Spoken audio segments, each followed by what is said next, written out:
dia, irmãos. Bom dia. Feliz sábado para vocês. Não era planejado, né? Uma vez que esperávamos um pregador hoje, talvez algum convidado. E, na verdade, eu tenho esse material preparado há algum tempo. Apesar de ter sido chamado de professor, né, no início da classe da Escola Sabatina, fui lisonjeado pelo título, mas não sou de fato, tampouco um pregador. Contudo, gosto bastante de estudar por conta própria e pesquisar sobre diversos assuntos. E um dos principais temas que eu pesquiso é justamente sobre religiões, escritura. E gosto de fazer essas perguntas basilares e fundamentais, né? De por que fazemos o que fazemos, por que pensamos como pensamos, por que não fazemos o que deixamos de fazer. E todas essas são questões importantes para a nossa vida. Só um adendo, né? A gente viu ali o Provai e Vede, o testemunho da Giovana, a menina aqui do Paraná, né, de Maringá, Salvador. E ontem eu estava pesquisando sobre como seria o Provai e Vede para esse ano de 2024. Ele vai ter esse formato um pouquinho diferente, agora com testemunhos mais pessoais das pessoas que são entrevistadas, e não naquele formato de encenar, que geralmente era uma história encenada, né? Não que a história não fosse real, mas com atores, entre aspas, eles fingem ali estar vivenciando a história, né? Uma história que já passou, uma história de conversão. E pelo que eu pesquisei, a partir desse ano a gente vai ter testemunhos já... não que os outros não fossem, né? Mas não vai ter esse formato de mini documentário, mini novela, né? Não sei se o termo é adequado. Mas esse formato que se usa ali o ator, né? Encenando o fato ocorrido ali de conversão, né? A história de conversão das pessoas. Então vai ser um novo formato que a igreja está trazendo, pelo que eu pesquisei. E parece que vai ser bem interessante, né? Tendo visto essa primeira história, uma história impactante, uma menina nova ainda, mas que já mostra aí a firmeza, né, e os fundamentos da sua fé. E eu já quis fazer esse comentário justamente porque também amarra um pouco com a pergunta, né, que eu trouxe aqui nesse material que eu tenho produzido, que é o porquê eu sou cristão.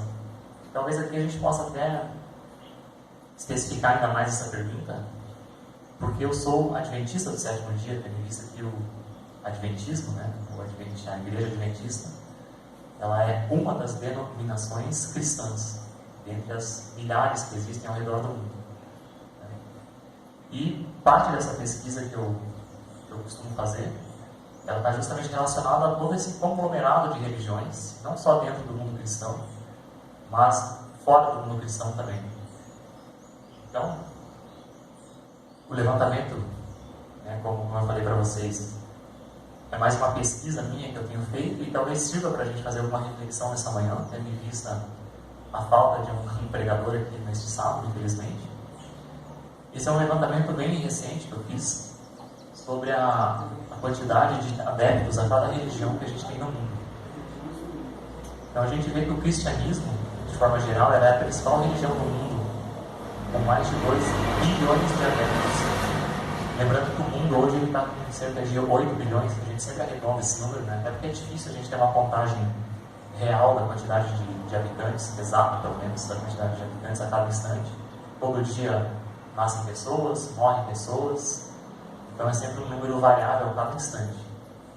Mas aqui a gente tem um vislumbre geral de como está dividido o mundo hoje, e até faltou colocar uns ateus aqui. A última pesquisa que eu pude pesquisar de ateus, ela já é de longos anos. Também o próprio ateísmo é difícil de ser mensurado, porque também existem ramificações ali dentro do ateísmo, por incrível que pareça. Existem os agnósticos, que não são necessariamente ateus, né? Os agnósticos, eles dizem, aliás, eles não afirmam, eles se isentam de qualquer afirmação. Eles dizem, eu não sei dizer se Deus existe ou não, enquanto o ateu, ele afirma, Deus não existe. Por fim, as religiões, ou as principais religiões que nós temos no mundo, englobam o cristianismo com 2,3 bilhões de adeptos, o islamismo, com 1,8 bilhão de adeptos. O islamismo é uma religião monoteísta, assim como o cristianismo, Eles acreditam em um só Deus, inclusive o Deus dos muçulmanos, que são os adeptos do islamismo, é chamado de Alá, mas é o mesmo Deus do cristianismo. É o Deus de Abraão, Deus de Isaac, Deus de Jacó. Contudo, quando chega em Jesus Cristo, o muçulmano ele não crê que Jesus Cristo é Deus encarnado, Filho de Deus aqui na Terra. O muçulmano, Jesus Cristo ele é o 24º profeta de toda uma linha de profetas, que são os mesmos profetas que nós temos na Bíblia, começando por Adão, Noé, Enoque até, né, antes de Noé, Isaac, Jacó. Todos esses profetas, os muçulmanos acreditam como sendo pessoas também inspiradas por Deus. Só que quando chega em Jesus Cristo, eles não creem que Jesus Cristo é Deus. E aí começa a principal divisão do islamismo para o cristianismo. O islamismo tem o seu próprio livro religioso, que é o Alcorão, né? Acho que a gente conhece, pelo menos por nome, né? Eu tenho o Alcorão na minha casa, apesar de não tê-lo lido, é um livro bastante espesso, grande. E aí ele tem, no Alcorão constam todas as normativas, todas as regras, tudo que envolve o mundo muçulmano. E também, depois de Jesus Cristo, que é o 24º profeta na visão muçulmana, eles acreditam em Maomé, que é o 25º e último profeta na visão deles. E Maomé, ele surgiu ali por volta do século 7 depois de Cristo, anos 600 e alguma coisa. E Maomé, ele é o fundador da religião islâmica. Então, o islamismo, ele é mais novo em idade, digamos assim, do que o cristianismo. Depois do islamismo, nós temos o hinduísmo, com cerca de 1,1 bilhão de pessoas. O principal país que segue o hinduísmo é a Índia. Na verdade, quase que a totalidade dos que seguem essa religião estão na Índia, mais especificamente no sul da Índia. A Índia hoje é o país mais populoso do planeta Terra, ultrapassou a China recentemente. Então, praticamente toda a população hindu vive na Índia. E o hinduísmo é uma religião politeísta, tem milhares de deuses, sendo os principais deles Shiva e Brahma. São figuras até talvez conhecidas. Hoje em dia a gente percebe muitas pessoas adeptas aí a fazerem tatuagem, e eu, como observador, eu percebo que tem muito da cultura hindu que as pessoas tatuam no próprio corpo hoje, com algumas figuras dessa religião. Então, eu não sei se todos que fazem isso conhecem de fato as bases da religião ou fazem por algum motivo religioso, mas apesar de ela estar concentrada com os adeptos da Índia, essa cultura soft, esse poder de influência, por mais que as pessoas não conheçam de fato as bases da religião, ela tem se espalhado pelo mundo, né? O hinduísmo, ele é bastante antigo, ele é datado aí de cerca de 3.000 a.C. Se a gente contar o cristianismo a partir de Jesus Cristo, uma vez que até então, antes de Cristo, nós tínhamos o judaísmo, que também é uma das religiões que a gente elencou ali. Então, o hinduísmo, pelo menos dessas religiões que a gente tem como maiores aqui, ela é datada, é das mais antigas. Claro que ela foi sendo sistematizada ao longo dos tempos, lá 3.000 a.C. Começaram os primeiros escritos védicos e depois veio o livro dos Vedas, e, por assim dizer, ela foi se desenvolvendo. Nós temos também o budismo, com 500 milhões de adeptos no mundo. O budismo tem pessoas que não classificam exatamente como uma religião, porque ela é também muito uma filosofia. Ela é uma religião sem Deus, especificamente. Ela é muito voltada para os ensinos de Buda. Nós conhecemos aqui, é uma figura famosa, que viveu também antes de Cristo, por volta de 5 séculos ali, 4, 5 séculos antes de Cristo. O nome dele era Siddhartha Gautama, né? Mas nós conhecemos como Buda, e também, por mais que seus adeptos estejam majoritariamente na região da Ásia, ela é uma religião cuja parte de sua cultura, parte dos seus ensinamentos, pelo menos a parte superficial, ela se expandiu pelo mundo, né? A gente vê muitos adeptos, ou parcialmente adeptos do budismo na nossa cultura aqui no Brasil, inclusive. Muito por questões de meditação também, que a gente vê bastante se espalhando. Yoga, que é uma prática também, tem ligações e vínculos com o budismo. Então a gente vê a globalização permitiu isso, né? Essa mistura aí de pessoas que geralmente eram muito mais centradas ou voltadas para uma religião específica, né? E eram fechadas, Hoje em dia a gente encontra mais essa variedade por conta da globalização. E as próximas 4 ali, que é o shintoísmo, o sikhismo, o judaísmo tem 14 milhões, o taoísmo 12 milhões. Mas focando ali no shintoísmo, sikhismo e taoísmo, o shintoísmo é majoritariamente presente no Japão. Cerca de 80% da população do Japão é adepta do shintoísmo. O sikhismo ele é mais presente ali no norte da Índia, mas também em outras regiões da Ásia. Enquanto que o taoísmo é uma das principais religiões da China. Recentemente, eu tive a oportunidade de ler o livro que está disponível na Casa Publicadora Brasileira, chamado Perseguido na China. Não sei se os irmãos já tiveram a oportunidade de ler. E conta a história de um pregador adventista chinês que viveu na China ali por volta, já no século XX, nos anos 40, 50 e 60. O nome dele era Shen, pastor Shen. E é uma história muito impactante, porque a história começa com um relato da vida dele, já como adventista. Ele nasceu como cristão adventista.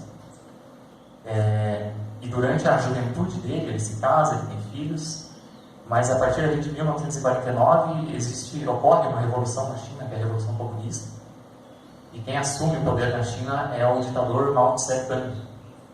E a partir dessa revolução,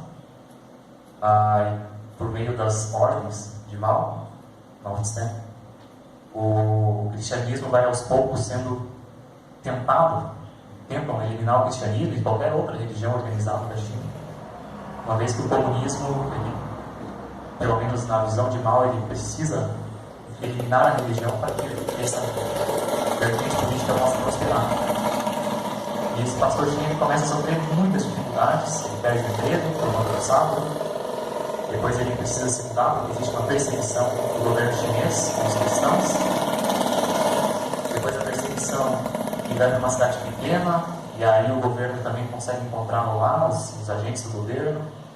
Aí mandam ele sair da casa dele, ele vai para as montanhas viver com monges, e depois localizam eles nas montanhas e prendem ele, porque ele, em todos esses momentos, essas etapas da vida dele, ele nunca deixou de testemunhar de Cristo. Isso vai incomodando cada vez mais. E a parte mais impactante do livro é o momento em que ele está na prisão.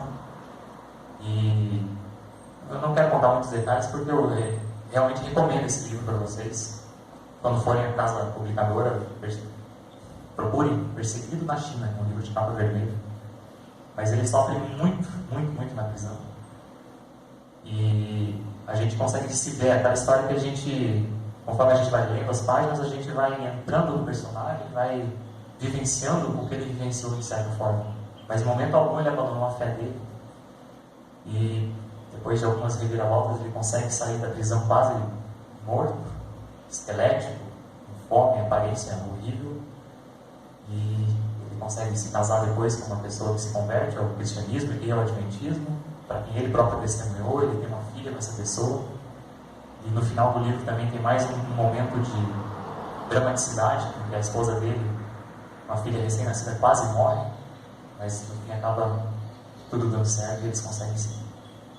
E eu estou trazendo isso porque a China, por ter tanta gente, tem mais de 1,5 bilhão de pessoas, o taoísmo tem cerca de 12 milhões de adeptos. É uma cidade de São Paulo, 12 milhões. Para um país do tamanho da China, para a população da China, é muito pouco, né? Então, para você ver, nesse período da Revolução Chinesa, que o comunismo foi muito forte em implementar, na verdade nenhum país conseguiu chegar ao comunismo na sua plenitude, mas o socialismo, né, que é o caminho do comunismo, tentou eliminar as raízes de qualquer religião, principalmente o cristianismo, tornou o país, a China, um país bastante ateu, até hoje inclusive. Então esse é o vislumbre que a gente tem das religiões no mundo hoje. E aqui a gente pode ver no mapa, em azul, aqui a gente tem que são os cristãos, né? Os cristãos são pintados de azul. Então o Brasil, a América do Sul, a América do Norte, de forma geral, está toda em azul. A Europa também, aqui, pegando toda a Europa Ocidental, a Rússia para cá. E o sul da África são os principais países cristãos que a gente tem no mundo hoje. Já o islamismo, que é a segunda maior religião, que está em vermelho, predomina aqui tanto no norte da África e aqui no Oriente Médio, né, que já é a Ásia. O Oriente Médio como um continente mesmo não existe com esse nome, mas A gente costuma chamar por ser uma região bem específica do mundo. Mas aqui no Oriente Médio e já no começo da Ásia, aqui, pegando aqui Paquistão, Irã, Cazaquistão, e todos esses países que terminam com estão, né, Uzbequistão também.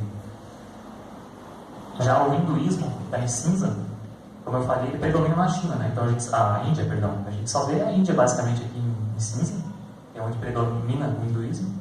O budismo está em laranja, então tem aqui em algumas regiões aqui, me parece que é o Vietnã, Laos, tem algumas regiões aqui mais em cima, o Japão também.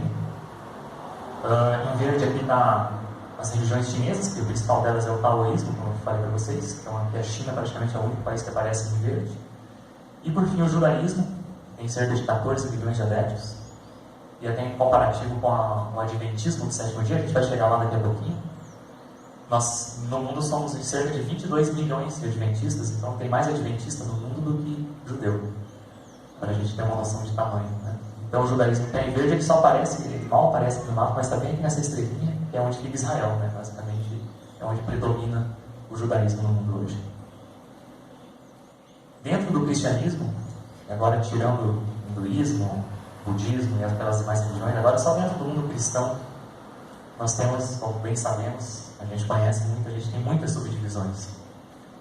A principal vertente, né, o que tem mais adeptos dentro do cristianismo hoje, é o catolicismo, com cerca de 1,3 bilhão de pessoas. Então, a gente tem uma dimensão do tamanho, né? O Brasil tem cerca de 205, 210 milhões de pessoas. Então, são cerca aí de 6 ou 7 Brasis de católicos no mundo. Os protestantes, onde estamos inseridos, e são chamados assim de protestantes porque, a partir de Martinho Lutero, em 1517, com a Reforma Protestante, protestaram contra a Igreja Católica, que era a igreja hegemônica até então, era a única igreja do cristianismo cristão. Então, os protestantes que surgiram a partir ali de Martinho Lutero, em 1517, são cerca de 800 milhões de pessoas no mundo. Então, novamente, fazendo esse comparativo com o Brasil, são cerca de 4 Brasis, 4 vezes o tamanho do Brasil. E nós temos ainda os ortodoxos, também chamados de católicos ortodoxos, que é, digamos, uma fragmentação do catolicismo que ocorreu até antes do surgimento do protestantismo. Porque em determinado momento da história, já na Idade Média, quando existia só a Igreja Católica e um Papa, né, o bispo ali de Roma, que era o Papa, em determinado momento, por não só questões religiosas, mas políticas também, houve uma ruptura. E aí surgiram os católicos ortodoxos, que não queriam estar abaixo do Papa ou do Bispo de Roma. Então, principalmente a parte oriental, a Rússia é o principal país dos cristãos ortodoxos, que são quase que uma similaridade ao catolicismo, porém eles não têm o Papa de Roma como seu líder. Outra coisa que os ortodoxos eles não têm também na igreja são as imagens de escultura. Eles têm no máximo 4, com alguns santos e algumas referências, mas imagens eles não têm. Então são algumas diferenças. Até para a gente também conhecer, né, esse mundo religioso em que a gente está envolvido. E é interessante a gente pesquisar sobre isso para a gente saber conviver com o diferente, saber nos posicionarmos com relação ao que nós acreditamos também, mostrar para as pessoas como nós vemos as Escrituras Sagradas e também entender essas tamanhas diferenças, né? Mesmo sendo uma religião só, chamada cristianismo, mas as imensas e diversas derivações que existem dentro dela. E aqui a gente tem a subdivisão ainda traz aqui as outras religiões, como o hinduísmo, o budismo, mas aqui a gente pode ter uma noção assim, de igreja católica e as protestantes e ortodoxas. Então, em roxo, essa cor aqui, são países predominantemente católicos. E a gente tem praticamente todos os países aqui da América do Sul nessa corzinha roxa. Então, todos eles são predominantemente católicos. Assim como os países aqui da América Central e o começo aqui no México também é predominantemente católico. Porém, os Estados Unidos aqui ele já fica na cor azul, que é predominantemente protestante. E isso aconteceu também por um fator histórico, uma vez que antes de descobrirem de a América ser descoberta por Cristóvão Colombo em 1492, O cristianismo era muito forte na Europa, a Igreja Católica era hegemônica até então, e parte das pessoas que fugiram, muitos dos que fugiram da Europa para a América, quando a América foi descoberta, foram justamente os protestantes fugindo da perseguição da Igreja Católica, e por essa razão os Estados Unidos é um país predominantemente protestante. Nós temos aqui nessa cor mais avermelhada, cor de rosa escuro, podemos dizer assim, os ortodoxos. Então a gente vê que a Rússia é um país imenso, né? Olha o tamanho dela. Ela pega desde a parte aqui europeia e se estende aqui quase por toda a Ásia. Essa parte mais aqui ao meio, em cima, aqui fica a Sibéria, que é aquele local em extensão territorial maior. Agora, em quantidade de habitantes, a Rússia tem mais ou menos a mesma quantidade que o Brasil, né? Cerca de 220 milhões de habitantes. Né? E a gente vê a China, que é um país, a Índia, que é um país tão menor, ela é grande, mas bem menor que a Rússia, é o maior país em população do mundo. E a Rússia, ela é predominantemente ortodoxa, como eu falei para vocês. São os católicos ortodoxos. Católicos, porém, que não têm bispo de Roma, ou o Papa, né, Papa Francisco, hoje como seu líder. Eles não o veem como líder da igreja, ele não tem vínculo nenhum, inclusive. E temos aqui a Austrália também, que ela está em listradinho aqui, né? Tanto de roxo quanto de azul, porque ela é uma mistura de catolicismo com protestantismo, assim como o Canadá, aqui em cima. E aqui a parte sul da África, que o cristianismo predomina também, mas existe bastante divisão, né? Ó, esse país aqui é roxinho, é mais católico, aqui a África do Sul, aqui na ponta, é azul, então tem mais protestantes. Então a gente vê todo esse cenário mundial de religiões, como o mundo, o tabuleiro do mundo está subdividido hoje em dia. E a gente já passou, né, católicos, ortodoxos e protestantes. E agora vamos fechando ainda mais, dentro do protestantismo. Quais são as principais igrejas que a gente tem dentro do protestantismo? Agora tirando católicos ortodoxos. A grande religião do protestantismo é a igreja anglicana, que é predominantemente forte na Inglaterra. Quase todos os cristãos ingleses, eles são, quase todos não, mas a grande maioria, eles são anglicanos. O chefe da igreja anglicana é o rei do Reino Unido, no caso hoje é o rei Charles, correto? Após a morte da rainha Elizabeth. Então lá ainda existe um pouco de vínculo assim, com igreja e Estado, porque ao se tornar rainha, a rainha Elizabeth, lá há muitos anos atrás, né, agora ela morreu recentemente, ela se torna não só chefe ali de Estado do Reino Unido, mas ela também é chefe da igreja, no caso da igreja anglicana. A igreja anglicana surgiu ali também a partir de 1504, se não me engano, porque o rei Eduardo VIII, se não me engano, Henrique VIII, perdão, ele queria se separar de sua esposa e o Papa na época não permitiu. Uma vez que a igreja católica também não aceita o divórcio, né, como uma prática corriqueira, assim, ainda mais na Idade Média, que era muito mais rígido. E aí, por conta disso, o rei Henrique VIII, ele, tá bom, você não vai aceitar o que eu me divorcio da minha esposa, que era Catarina de Aragão. E ele, por conta dessa negativa, ele fez essa ruptura com a igreja católica e a partir dali criou-se a igreja anglicana. E temos também a igreja luterana, o nome remete ao protestante e reformador Martinho Lutero, 77 milhões, né? Ele é anglicano com 90 milhões de membros. Nós temos a igreja presbiteriana, que é uma igreja calvinista, e que até vale outra diferenciação.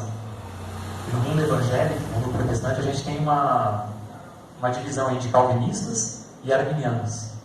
Os calvinistas, e esse nome vem do teólogo Calvino, também da Idade Média, ali da Reforma, eles acreditam na predestinação.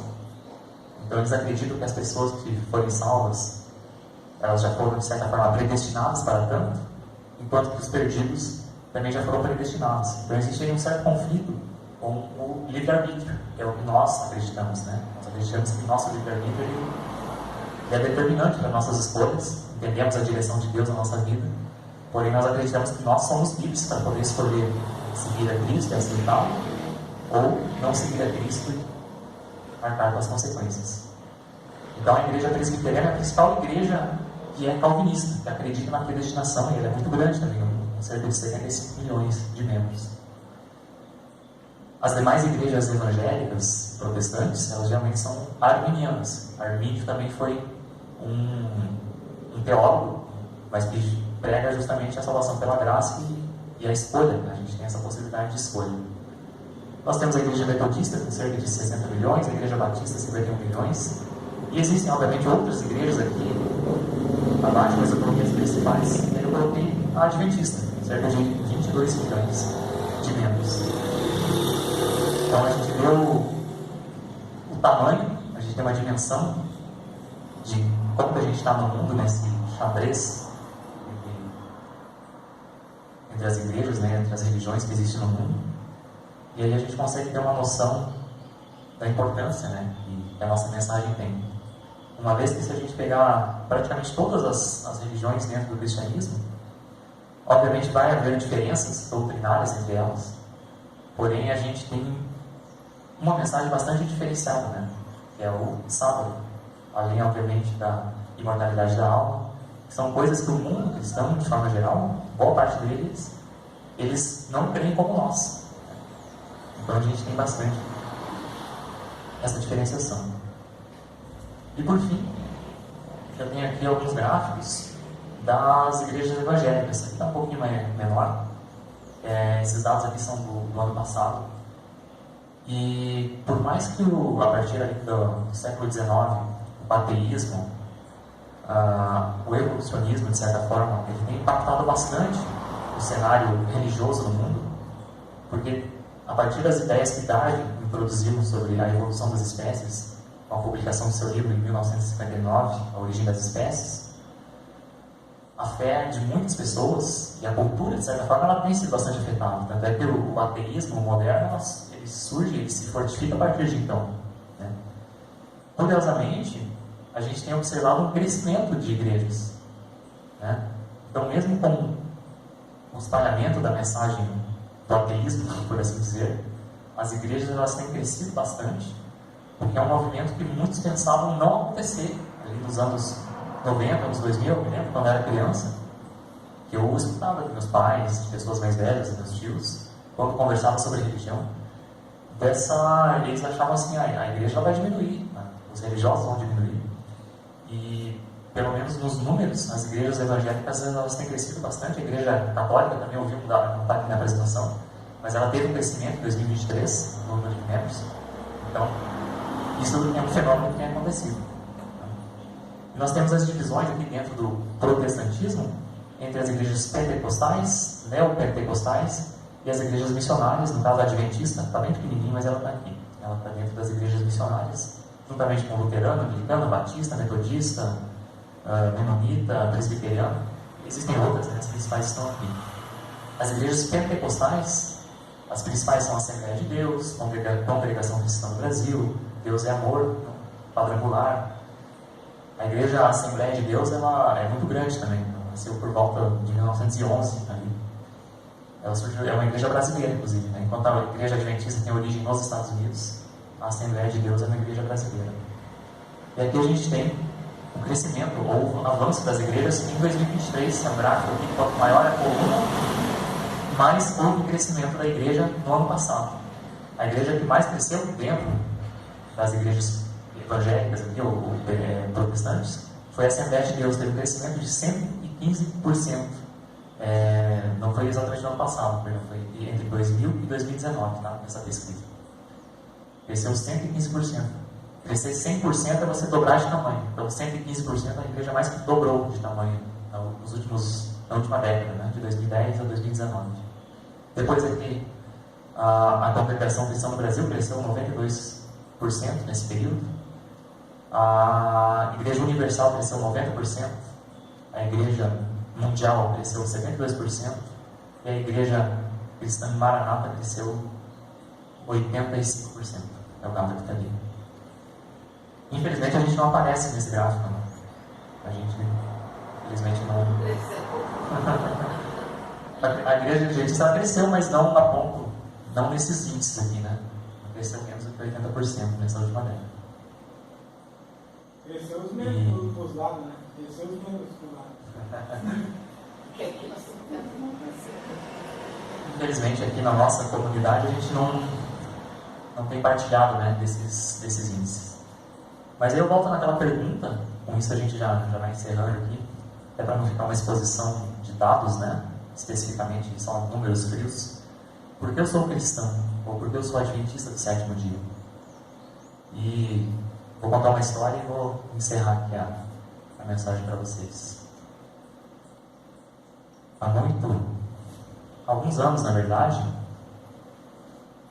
um jovem que nasceu na igreja adventista, foi adventista ali durante a infância, durante a adolescência, ia na igreja muito mais por seguir os pais, por acompanhar os pais na igreja, mas chegando ali na adolescência, ele acabou se desviando.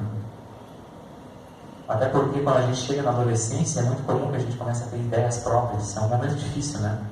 Porque a gente ainda depende muito dos pais, principalmente na nossa cultura, e cada vez se começa a trabalhar mais tarde, né? Então a gente fica dependente dos pais, muitas vezes até os 20 e poucos anos, mora com os pais, né? Hoje em dia casa-se muito, cada vez mais tarde, né? Antigamente, por volta dos 20 e pouquinhos anos, já era hora de casar, talvez até antes, em alguns casos.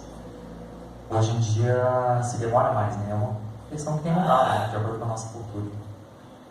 E na adolescência é muito comum, né? Que o jovem ele comece a ter ideias próprias, muitas vezes ele quer ser diferente do pai, mas ainda vivendo na mesma casa dos pais, e os conflitos começam a existir. E esse jovem saiu da igreja, ficou bastante tempo afastado dos caminhos de Deus. E boa parte do porquê esse jovem ficou afastado, foi porque ele se perguntava: qual o sentido de ir na igreja? Eu vou na igreja adventista, eu vejo ali profecias que falam de um futuro decreto dominical, eu vejo profecias que falam de uma volta de Jesus, do fim do mundo, de sinais que estão aparecendo, se cumprindo, mas isso já tem sido falado há tanto tempo, há tantas décadas. Meu pai falava, meu avô falava, e antes dele o pai dele, e o avô dele antes dele, e a mensagem cristã tem sido assim. Se a gente voltar até os primórdios do cristianismo, com Paulo já achava que estaria vivo quando Jesus voltasse, porque em determinado momento ele diz: nós os vivos especificarmos, falando ali no contexto da volta de Cristo.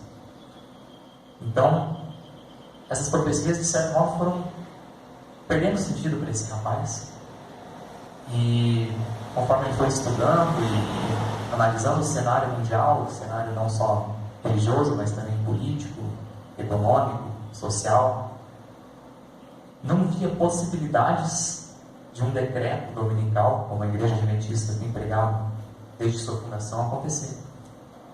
E esse jovem, em determinado momento, ele até discutiu com seus pais, e porque os pais acreditavam que isso aconteceria em algum momento, até que em uma das discussões, já depois de muitos anos fora da igreja, esse jovem apresentou um cenário do mundo e falou ao pai dele: não tem como um decreto dominical acontecer no mundo. E aqui a gente faz um vínculo com tudo que a gente viu na apresentação. Como é que um decreto dominical, como é que as profecias de restrição de liberdades imposta por motivos religiosos, para guardar um domingo, e, como diz Apocalipse 13, pessoas não vão poder nem comprar, nem vender, a não ser que tenha um sinal, né, o sinal da besta, como é dito no Apocalipse. Como que isso vai acontecer no mundo islâmico? E pega todo o norte da África, como a gente viu, pega boa parte do Oriente Médio.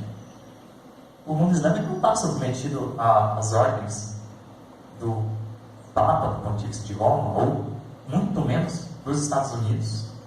Nós entendemos como parte integrante dessa profecia.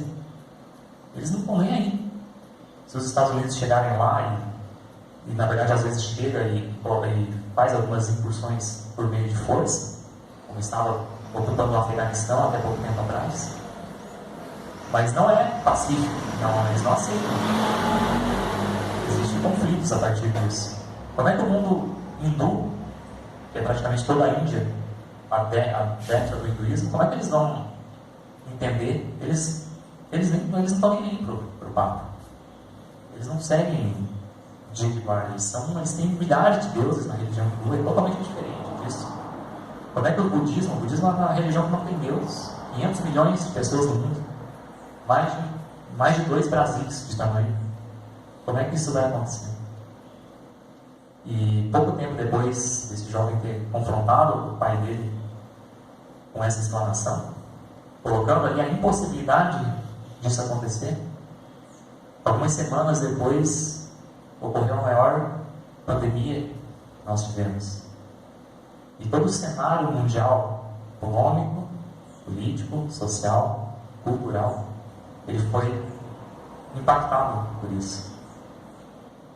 E a partir daquele momento em que algo totalmente novo para essa geração estava acontecendo, esse jovem percebeu que coisas podem acontecer, medidas podem ser tomadas em escala global, independente da religião, independente da cultura. Porque todo mundo teve que usar máscara nesse momento, independente se era hindu, se era muçulmano, se era budista, se era ateu. Coisas foram impostas por meio de leis, por meio de determinações, por meio do Estado, por força da imposição do Estado. E a partir disso, esse jovem começou a pesquisar mais, começou a se voltar às bases, começou a fazer as perguntas fundamentais de por que ser cristão, que é o título que está aqui na tela. Por que ser adventista do sétimo dia? Faz sentido acreditar nisso? E acredito que vocês já devem ter percebido que esse jovem sou eu. Fui eu que fiz essa pergunta. Fui eu que confrontei meu pai. Meu pai já estava indo na igreja. E desde então, nesses últimos 3 anos e meio, que foi desde a pandemia, eu tenho pesquisado, tenho estudado, voltei para a igreja, como vocês podem ver, e continuo na busca, né? Porque o estudo, a pesquisa, o entendimento, não só da palavra de Deus, mas de todo o contexto histórico que a gente vive, entender o passado, estudar o passado para entender o presente, entender o presente para também saber para onde a gente está indo. Então tudo isso tem sido base aí das minhas perguntas, reflexões, pesquisas. E com isso, nessa mensagem, eu trago essa reflexão para vocês, para que a gente possa fazer as perguntas fundamentais, mais do que saber ou ter as respostas prontas, que a gente consiga saber fazer as perguntas certas. Porque mesmo que a gente não tenha a resposta naquele momento, com as perguntas certas a gente consegue direcionar nossa trajetória, nosso caminhar, nossa vida, para onde ela deve ir. A pergunta ali, né? Por que sou cristão? É uma coisa assim que eu penso assim, quando a gente nasce, a gente olha. Quando eu nasci, eu tinha um pensamento assim, eu olhava tudo mais comumente. Eu me perguntava, né, pequeno, fiz a pergunta quando eu era pequeno, por que existe tudo isso aqui, né? Eu ficava pensando, eu olhava assim do céu e tal, eu ficava pensando assim, alguém criou isso aqui, eu falei assim, isso aqui nasceu do nada. Eu pequeno nunca tinha estudado a Bíblia, era pequeno. Assim, alguém criou isso aqui. Aí como tinha muito aqueles desenhos, lembra que antigamente tinha aqueles filmes, pequenos filmes, né, que fazia lá, aqueles que tinha poder e tal, de lá, eu falei, pô, ficava lá assim, poxa, você sabe que poder, assim, e tal, e pra mim aquilo ali era real mesmo, né, pra mim era real como criança. Mas por que sou cristão? Porque assim, eu penso assim, se existe a possibilidade, né, de um Deus que nos criou, esse próprio Deus, essa própria pessoa, né, como Deus, de nos salvar, e nós somos filhos dele, por que não seguir ele, né? Porque aí já existe o quê? Existe já não é acreditado, não existe nada, né? Você vai morrer aqui, você vai morrer. Mas existe a possibilidade de você correr atrás, você ir em busca desse Deus e ganhar uma mão. Pô, você quer te salvar, você tem testemunho dele lá atrás, tem o teu filho e tudo mais. Eu sou cristão mais por causa disso. Porque Deus, existe um Deus, e porque esse próprio Deus enviou o seu filho filho dele. Sou cristão por causa disso. Porque se ele diz Deus, o próprio filho dele, que a gente viu o testemunho dele, que está relatado na Bíblia, e salvou pessoa, curou pessoa, trouxe pessoas à vida, da morte à vida, por que não seguir esse Deus? Irmão, o cristianismo é uma mensagem tão impactante que muitos ateus, eles são ateus porque eles acham o cristianismo bom demais para ser verdade. Porque um Deus criou tudo. Ele criou sabendo que todo mal, todo pecado viria à terra e iria nos impactar, nos afetar. E ainda assim ele escolheu nos criar, sabendo que ele próprio teria que vir morrer por nós, morrer como um humano, sofrendo as dores de um ser humano, crucificado pela morte mais vexatória da época. E ainda assim ele veio, fez tudo isso, nos salvou, e obras não nos salvam, e simplesmente o fato de crer em Deus, e obviamente a partir disso nós, por amor a Ele, fazemos as boas obras. Então um ateu, ele muitas vezes é ateu porque ele acha bom demais para ser verdade o cristianismo. E a gente já vai encerrar até por ser 11h40, mas em toda essa busca, essa reflexão que eu fiz, eu sei que cada um aqui está em uma fase da vida, a maioria de vocês já está até na igreja há mais tempo do que eu, mas que a gente nunca deixe de refletir, fazer as perguntas certas, que as perguntas certas nos movem para os caminhos corretos e para falar uma redundância, para a verdadeira verdade, mas que nos movem para a verdade. Porque se a gente fizer as perguntas e reflexões corretas e buscarmos a verdade a qualquer custo, a gente vai encontrar. Só uma pergunta, por que sou cristão? Ser cristão é muito bom demais, muito bom, por quê? Porque a gente envolve um Deus, ser cristão é seguir a Cristo, né? Envolve um Deus que nos criou, que nos amou, a ponto de morrer por cada um de nós. Imagina só, nenhuma outra religião substitui isso. Nem outro Deus de outra religião substitui isso. E nem outra religião de outro Deus vai se comparar, nem se compara que o próprio Deus, que é o rei de tudo, né? Deus de todos, se compara com o cristianismo. Não tem nem comparação. Exatamente. É o Deus encarnado, o Senhor Jesus Cristo. É o Deus que responde a gente, né? Que veio morrer por nós. E é com essa mensagem que encerramos aqui. Amém. Vamos colocar um hino final para a gente